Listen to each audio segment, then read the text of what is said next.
No sábado, o desfile militar de 7 de setembro, realizado na Esplanada dos Ministérios em Brasília, contou com Alexandre de Moraes Maduro ao lado do presidente Lula na primeira fila da tribuna de autoridades. O convite de Lula foi um gesto de apoio ao ministro, alvo do pedido de impeachment por parte da oposição. A cerimônia contou ainda com a participação de outros 5 ministros do STF, todos convidados para ocupar a tribuna para dar brecha à presença de Moraes. Também participaram do evento o vice-presidente plenária, Geraldo Alckmin, o presidente do Senado, Rodrigo Capacheco. Aliás, cadê a foto que eu pedi para separar no começo aqui, aquela postagem do Joaquim Teixeira? Vamos ver, o Joaquim Teixeira fez uma postagem bastante... Tá aí, olha, Lula abraçando o presidente da República. Notem, olha que cena mais afetuosa. Eu queria saber, ao lado do presidente é a Carminha da Avenida Brasil? Pois é, né? Hein? Será a Carminha da Avenida Brasil? Você viu isso, Geisiane? É a Carmen Lúcia, mulher do Tufão? Onde está o Tufão? Oi, oi, oi, oi, oi, oi, oi. É, pois é, né? Olha que cena bonita. Cara, a cara do Alexandre de Moraes está muito boa, né? Ele não está muito animado ali nesse abraço. Embora seja quase um evento para respaldar. Eu acho que 7 de setembro a gente viu o Brasil, a realidade do Brasil. Essa que é a verdade, porque o 7 de setembro ali em Brasília, teve uma completa ausência de povo. Não tinham pessoas. O Lula, de novo, estava acenando para o nada. Parece aquele vídeo do Dória, que ele fica dando tchau pro nada. O Lula, de novo, estava acenando para o nada. E aí, a gente consegue ver o que realmente está acontecendo no país. Que, de fato, a população está ciente da situação da democracia, que a democracia no país está desmaiada, e consegue apoiar as verdadeiras causas. Então, eu achei bastante simbólico tudo que estava acontecendo nesse 7 de setembro, especialmente em Brasília.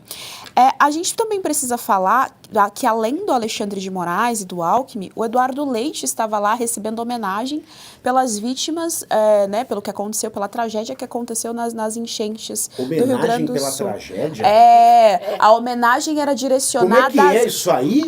Eu nunca vi isso na vida. A homenagem era direcionada às vítimas das tragédias. O país está homenageando as pessoas que passaram por uma tragédia. Eles não querem homenagem, eles querem soluções. Seria muito mais eficiente se tivessem soluções chegando até lá, não homenagem pelo que aconteceu, e ainda chamando o Eduardo Leite, que foi um completo frouxo no sentido de pulso firme ou não, tá? Só para deixar claro. Mas foi frouxo na hora de lidar com as questões do seu estado. Então, assim, o 7 de setembro de Brasília mostra como a democracia está desmaiada, como essas instituições estão desmaiadas e como ainda tem muito político no Brasil cara de pau para apoiar o que tem apoiado. Mais para frente a gente vai falar do churrasco, que foi uma coisa assim maravilhosa, fechando com chave de ouro, que dá o tom do que é o governo Lula e do que o Alexandre de Moraes vem fazendo com o nosso país. Nesta Avenida Brasil, né? Não é a Carminha que está do lado ali? Cara, aí você tá falando da de óculos? Não é a Carminha da Avenida Brasil? Ela tá parecida Quem é? mesmo, né? Eu não sei quem que é essa, se é a esposa do Alexandre de Moraes. É a esposa do Alexandre? Ah, então tá tudo explicado, é a Carminha. Tá tudo explicado. Ah, bom. Agora tudo fez sentido. Agora você veja que... onde está a primeira-dama? Onde estás? Porque uma das ausências mais sentidas, que sentimento, foi a de Janja. Isso porque a primeira-dama viajou para o Catar, no Oriente Médio. Olha, a primeira-dama foi se Catar, onde vai participar hoje da 5ª celebração do Dia Internacional para proteger a educação de ataques. A convite da Sheikha do Catar. Da Sheikha? A Sheikha? Na Sheikha. Mas será que ela vai tirar o PT? Na ausência de Janja, Lula chegou sozinho ao desfile, na esplanada, a bordo do Rolls Royce. Ou, como diz Lula, do Rolls Royce presidencial. Tá? E depois do desfile, como a Geise ela nos adiantou, Lula promoveu um churrasquinho no Palácio da Alvorada com ministros do governo e também do Supremo Tribunal Federal de Alexandre de Moraes, incluindo Alexandre de Moraes Maduro. Segundo informações do jornal Estado de São Paulo, o clima do almoço, à base de costela e feijão tropeiro, foi descontraído e muito positivo. A manifestação na Avenida Paulista, que aconteceu na mesma tarde, virou até tema de piadas. Um dos ministros de Lula chegou a dizer para Moraes, abro aspas, Alexandre, já começa as suas homenagens, fecho aspas. A ironia arrancou risos dos palhaços presentes. Hein? E o setor do STF, responsável pela segurança dos ministros, emitiu uma orientação sobre o 7 de setembro, recomendando que os magistrados evitassem sair de casa e circular pelas ruas no sábado, em seus estados de origem. Segundo o jornal O Globo, a sugestão foi mais enfática para os ministros que estavam em São Paulo devido à manifestação convocada na Paulista, já que as pessoas estariam nas ruas com sentimentos aflorados. Olha que maravilha, hein? Bom, vamos lá. Primeiro pela Janja. A Janja, ela não está no Brasil, ela já está no Catar, o evento é hoje. E aí ela foi para um evento chamado Dia Internacional para Proteger a Educação de Ataques. Que ataques? Ela vai tirar o PT daqui do governo para parar de atacar a educação no Brasil. Só se for, não faz o menor sentido. Inclusive, na agenda dela, inclui visitar escolas que são voltadas para crianças refugiadas. Olha, aqui no Brasil, por incrível que pareça, esse não é o nosso problema. A educação brasileira ela tem muitos outros problemas. Para a Janja estar viajando, quem é que está bancando essa viagem? Né? Primeiro a gente precisa ter educação, né? Para depois pensar no ataque à educação. Exatamente, não faz o menor sentido. A gente sabe que tanto a educação de base quanto a superior amarga, nesses rankings internacionais, amarga posições assim vexatórias em termos de educação. A gente sabe que as pessoas não estudam, saem das universidades e não têm a capacidade de ler pequenos textos e interpretar o que aquele texto quer dizer.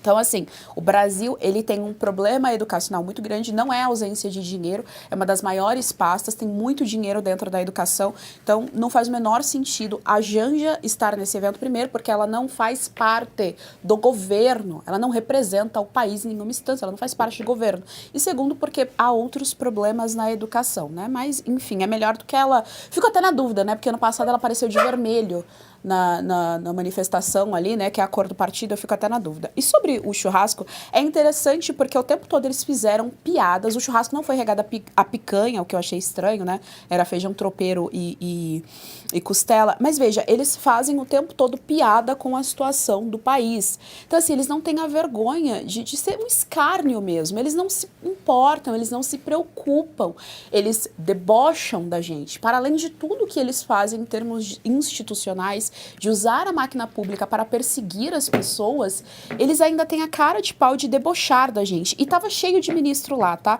Gilmar Mendes, o Zanin, o Barroso tava, o Toffoli tava, mas o que chama atenção é que, por exemplo, o Jorge Messias tava, o Bessias e o Alexandre Silveira, que é aquele aquele ministério lá do por acaso. Aquele corrupto, pachuchu. Isso, que finge que não, né?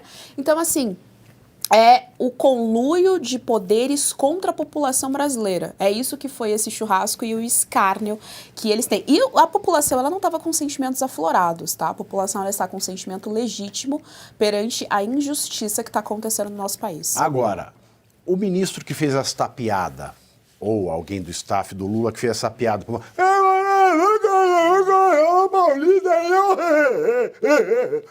na sequência disso, ele cuspiu ou engoliu? Boa pergunta. Ô, Pavinato, vou fazer aqui 2 rápidos comentários. Esse churrasco foi uma confraternização do fracasso, do Brasil que dá errado, do Brasil da vergonha, do Brasil da ilegalidade. Quando a gente vê o presidente Lula dando um abraço no ministro Alexandre de Moraes, é o apoio a algo ilegal, é o apoio ao que está errado no país, né? E aí eu não sei o que é pior. Qual dos dois perde mais na imagem? Se é o Lula com o Alexandre de Moraes ou se é o Alexandre de Moraes com o Lula, né? Quem perde mais nessa foto? Não sei. Agora, quanto a essa recomendação da área de segurança aos ministros para evitarem circular. Infelizmente, precisa dizer que isso é uma recomendação permanente.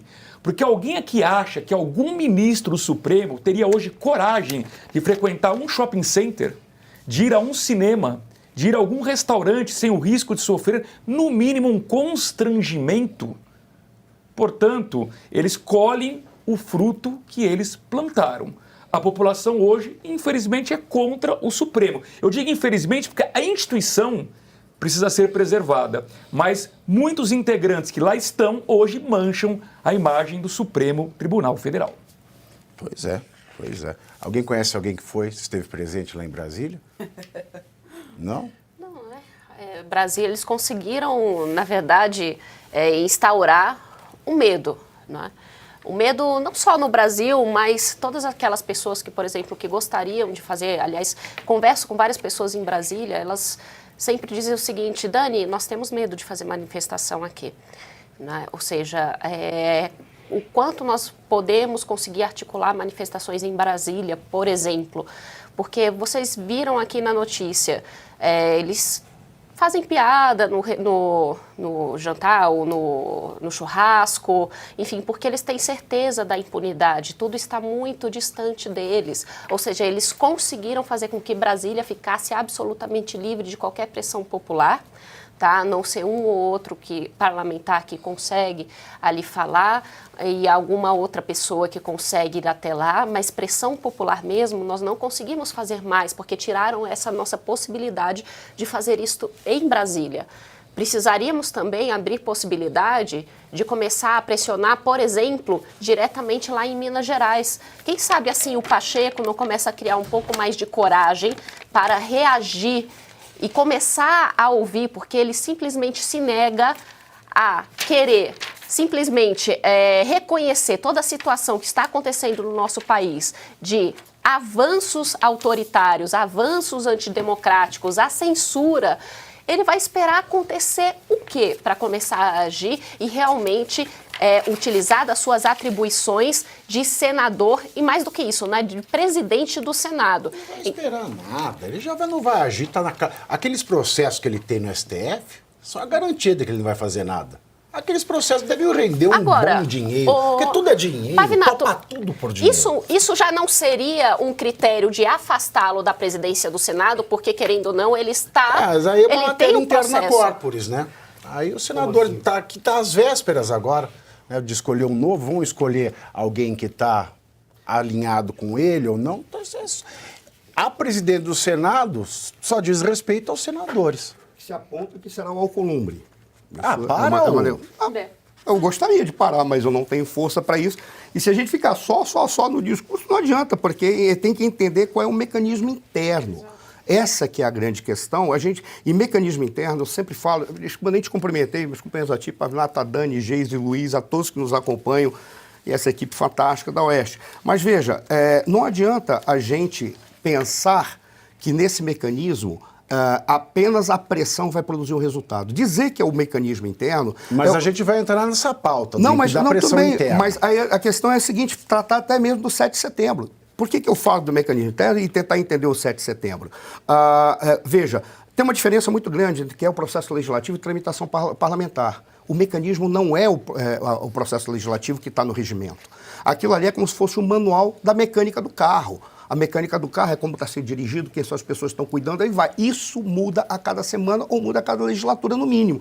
Então, conhecer esse mecanismo interno é que a gente pode dizer, pode ou não pode parar. O que está sendo indicado é que será o Alcolumbre. Adoraria que não fosse ele, mas é o cara que tem mais força nesse momento de articulação e tem um apoio do Rodrigo Pacheco, que tem interesse em que o Alcolumbre assuma. O Lula tem interesse que o Alcolumbre assuma? Sim, porque o Alcolumbre, ele negocia mais e melhor. O Alexandre de Moraes tem interesse que o Alcolumbre assuma? Sim, porque o Alcolumbre, ele vai negociar com todos desde que o seu poder não seja afetado. O Alcolumbre, ele tem uma diferença em relação ao Pacheco. O Pacheco está preocupado com seus processos. E ele age na inércia para não perder os seus espaços. Ele é aquele indivíduo que não serve para dizer eu decido, mas ele serve para atrapalhar as decisões dos outros. É aí que está a força do Pacheco. O Pacheco é o cara que diz assim, olha, não sou eu que decido quem vai ficar aqui à mesa, mas eu posso simplesmente chegar no pé do ouvido e falar assim, aquele ali eu acho melhor não, sabia? Ele pode fazer isso. Já o Alcolumbre é diferente. O Alcolumbre ele negocia com todos para chegar a alguma conclusão de quem vai ficar.